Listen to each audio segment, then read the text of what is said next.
Hey everyone, how's it going? This is SRY-in-advance. Today, I've got kind of part two to my raid speculation video that I made about 2 weeks ago. Basically, the only reason I'm making this is because we got more information on the raid in yesterday's Vidoc. It was about a 6-minute Vidoc, 7-minute Vidoc on the Rise of Iron. And we got a pretty decent amount of stuff about the raid. It's probably about 30 seconds of pure raid footage and stuff we haven't seen yet so far. If you want to go check it out, it is on Bungie's channel. It is just the Rise of Iron Vidoc. As well as they had a hour-long stream basically just showing off the new Crucible game modes, which I'm going to go over in a later video, probably sometime in the next few days, so stay tuned for that. But with that being said, I got some Crucible gameplay for you guys. This is a Hawkmoon at the beginning, but I do switch to No Land Beyond soon, and I start going on an absolute tear with that weapon. So, if you guys like the gameplay, give it a like. Otherwise, let's get straight into this commentary.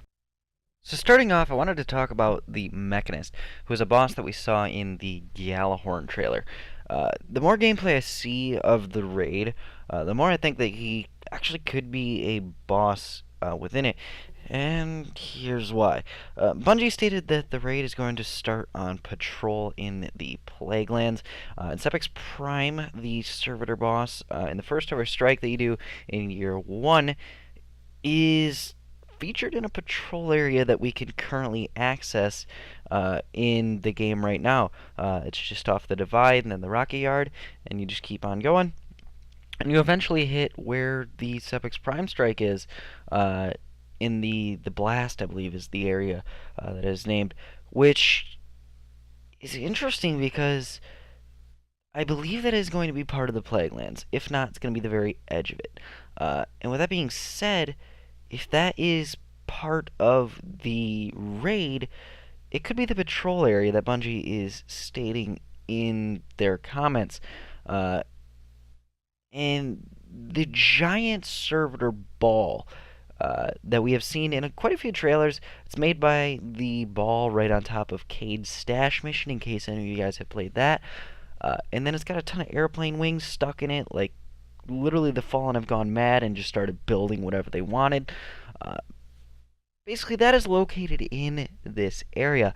In the Vidoc that Bungie just released yesterday, we can see that the giant servitor ball opens up to 6 guardians who then enter into the ball, and then what I believe is they enter the jump puzzle, which I'll get into in a couple of minutes. But it'd be very interesting to see whether or not the Mechanist is a patrol boss that marks the beginning of the raid. If so, it'd definitely be an interesting change from what we currently have, because in the Vault of Glass, we had a patrol area which is basically just 3 plates, and you had to hold the 3 plates for as long as you possibly could. Now, we could potentially see something a little bit more mechanic-wise, kind of like in the Vault of Glass. However, I don't believe that's the case. If the Mechanist is a boss in the raid, then potentially we could just see a bullet hose at the beginning of the raid who needs to be killed in order to enter.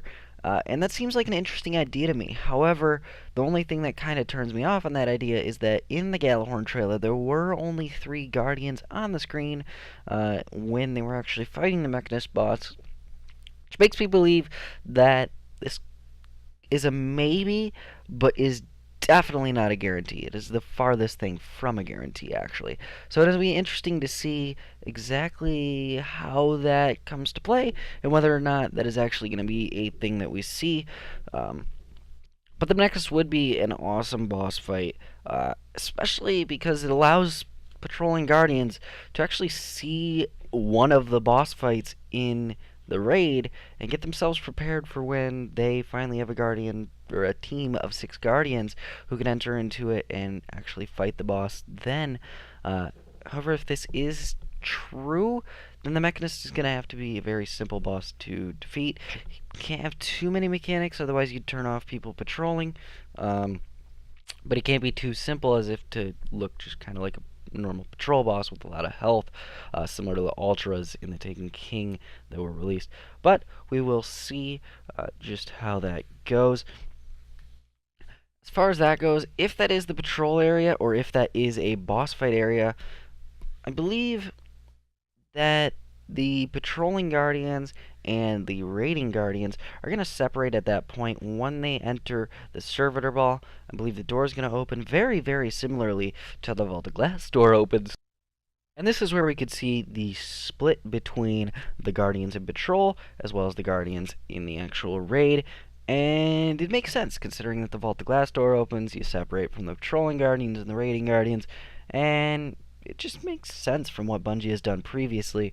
However, I may be wrong. We might see something completely different than that. Because, you know, raids are always Bungie's best kept secrets, and you never do know entirely. Just after the players enter this giant servitor ball, I believe it's going to be probably the first of 2 jump puzzles, is what I'm thinking. That would also just be something that makes sense considering Bungie has done it before in Vault of Glass as well as in the 3rd raid, I believe it was King's Fall. It just makes sense. Pretty much every raid except Crota's End has had a jump puzzle, so it'd make a little bit of sense. However, you never do know. We did see it in the trailer that there was a jump puzzle. I believe this is when the jump puzzle is, but yeah, like I said. As soon as you get to the end of whatever jump puzzle it is, whether it's there or whether it's somewhere later, you're going to actually get to the very top of the wall. Now, Bungie has stated that at the top of the wall is the Death Zamboni boss, which to me seems like a very exciting boss encounter to fight, and I'm definitely looking forward to it. I described in a previous video what it'd be like to actually fight that boss. However, now that I've seen a little bit more gameplay, I actually believe that that boss is going to be something that you run away from rather than actually fight.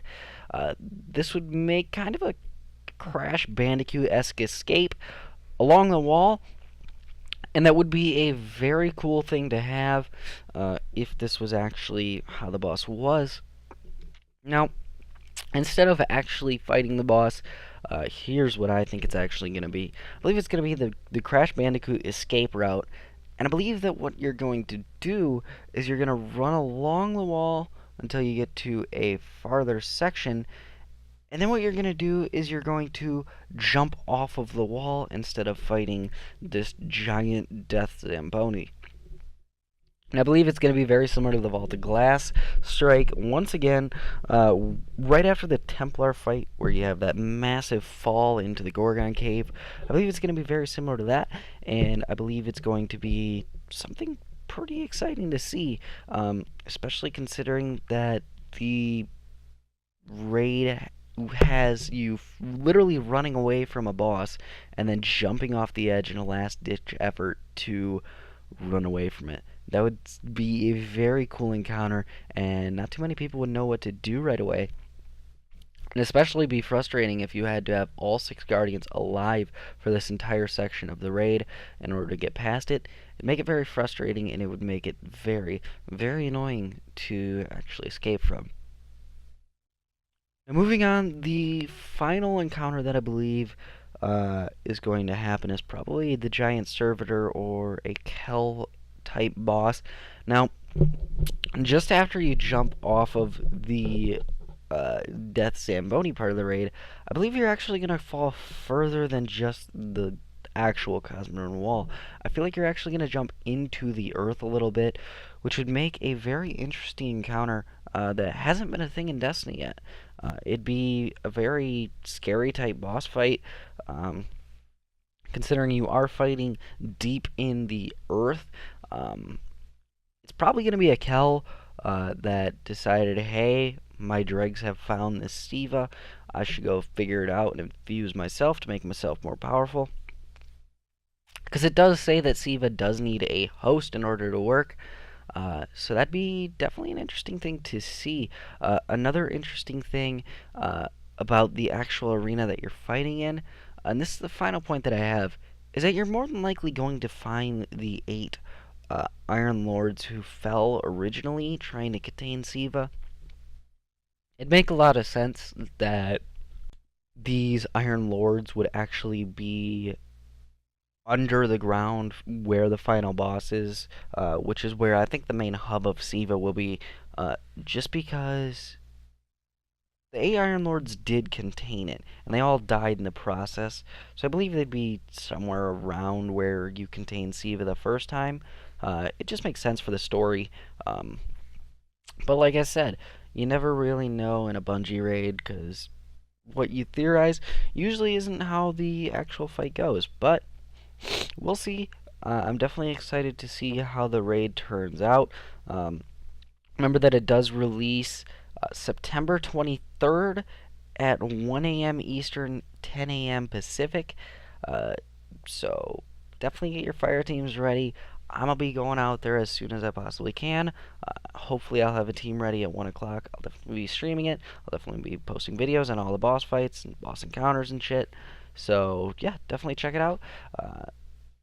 Anyway, thank you guys for watching. I'll see you guys in the next couple days. I'm going to be streaming every night. So, yeah, thank you guys for watching, and I'll see you guys next time.